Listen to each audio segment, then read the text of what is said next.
இப்போ நான் ஆபிரகாமுக்கிட்ட வர்றேன். ஆபிரகாம் பயந்தான்னு சொன்னால் ஆபிரகாம் அவிசுவாசியாக இருந்தானா அப்படின்னு கேட்டால் இருந்தான். அவிசுவாசியாக தான் இருந்தான். கர்த்தர் அழைக்கும்போது ஏதோ ஒரு நம்பிக்கையில் ஆண்டவரை பின்பற்றி வந்துட்டான். நம்பிக்கை வேற, விசுவாசம் வேற. வேதம் சொல்லுது நம்பிக்கை, விசுவாசம், அன்பு இவைகள் மூன்றும் நிலைத்திருக்கும், இவைகளில் அன்பே பெரியது. நம்பிக்கை வேற, விசுவாசம் வேற, அன்பு வேற. நம்பிக்கையின் அடிப்படையில் கர்த்தரை பின்பற்றி வந்துட்டான். ஆனால் அவனுக்குள்ள என்ன வரல? இன்னும் விசுவாசம் சுத்தமாக இல்லை, ஒன்று கூட கிடையாது. 1% கூட விசுவாசம் கிடையாது. விசுவாசமே இல்லாத நிலையில் இருக்கிறான். அவனை பார்த்து தான் ஆண்டவர் சொல்றாரு, பயப்படாத, நான் உனக்கு கேடகம் அப்படின்னு சொல்லிட்டு. இப்போ 2ஆம் வசனம் வாசிங்க, ஆதியாகமம் 15:2. அதற்கு ஆபிரகாம், அடியனுக்கு என்ன தருவீர்?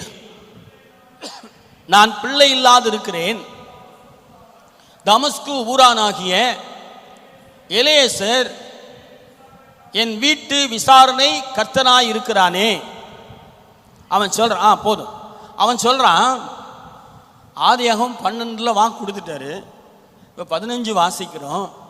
இது வரைக்கும் என்ன செய்யலை?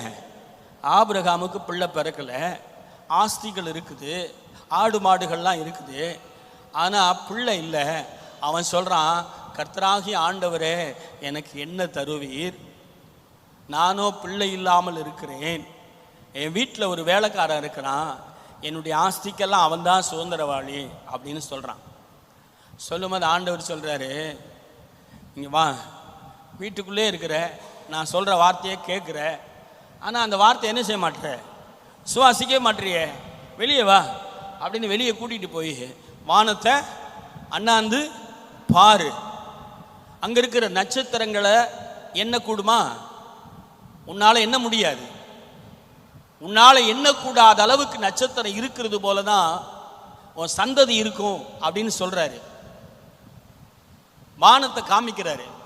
சில பேருக்கு கேட்டால் என்ன வராது? விசுவாசம் வராது. ஆனால் பார்த்தா வந்துடும். வருமா வராதா? அதே கதை தான் தோமாக்கு. தோமாக்கு என்ன பேர் வைப்போம் நம்ம? டவுட் தாமஸ் அப்படிதான் சொல்லுவோம். இல்லை, ஆண்டவர் சொல்றாரு, தோமாவே நீ என்னை கண்டதுனால விசுவாசிக்கிற, காணாமல் விசுவாசிப்பது ஒரு கூட்டம் இருக்குது. அந்த கூட்டம் பாக்கியவான்கள். உங்களையும் என்னையும் பார்த்து சொல்ற, உங்களையும் என்னையும் மனசில் வச்சு தோமாட்ட பேசுறாரு.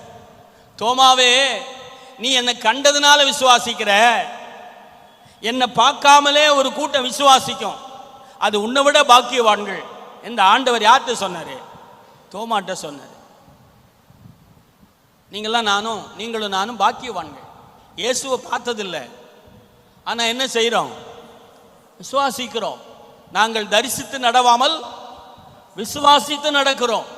நாங்கள் பார்த்து நடக்கலை, கேட்டு நடக்கிறோம். வார்த்தையை காதில் கேட்கும் போதே எங்களுக்கு என்ன வருது? விசுவாசம் வருது. ஆனால் ஆபிரகாம் கேட்கும் போது அவனுக்குள்ள விசுவாசம் அல்ல. வாப்பா, நீ கேட்கும் போது விசுவாசம் உனக்குள்ள வரமாட்டேங்குது, வெளியில வா, வானத்தை அண்ணாந்து பாரு அப்படின்னு ஒரு பொருளை காமிக்கிறாரு. காமிக்கும் போது அவனுக்குள்ள விசுவாசம் வருது. 6ஆம் வசனத்தில் வாசிக்கிறோம், வாசிங்க. அவன் கர்த்தரை என்ன செய்தானா? விசுவாசித்தான். நல்ல வார்த்தை இல்ல? கர்த்தர் அதை அவனுக்கு நீதியாக எண்ணினார். ஆதியாகமம் 12 15 வரைக்கும் கர்த்தரை ஆபிரகாம் விசுவாசித்தான்னு எங்கேயுமே இருக்காது. நீங்க வீட்டில் போய் திரும்ப வாசிங்க. ஆதியாகமம் 15:6 தான் அவன் விசுவாசிக்கவே ஆரம்பிக்கிறான். அது வரைக்கும் அவனுக்குள்ள நம்பிக்கை இருந்தது, ஆனா என்ன இல்லை? விசுவாசம் இல்லை, சுத்தம் அல்ல. எப்படி விசுவாசம் வந்துச்சு? ஒரு காட்சியை பார்க்கும்போது, அந்த காட்சியை குறித்து ஆண்டவர் விளக்கும் போது அவனுக்கு என்ன வந்துச்சு? விசுவாசத்தை துவக்கி விட்டுட்டார். விசுவாசத்தை துவக்குகிறவரும் முடிக்கிறவரும் அவர் தான். இப்ப விசுவாசத்தை ஆபிரகாமுக்குள்ள உண்டாக்கி விட்டுட்டார், துவக்கி விட்டுட்டார்.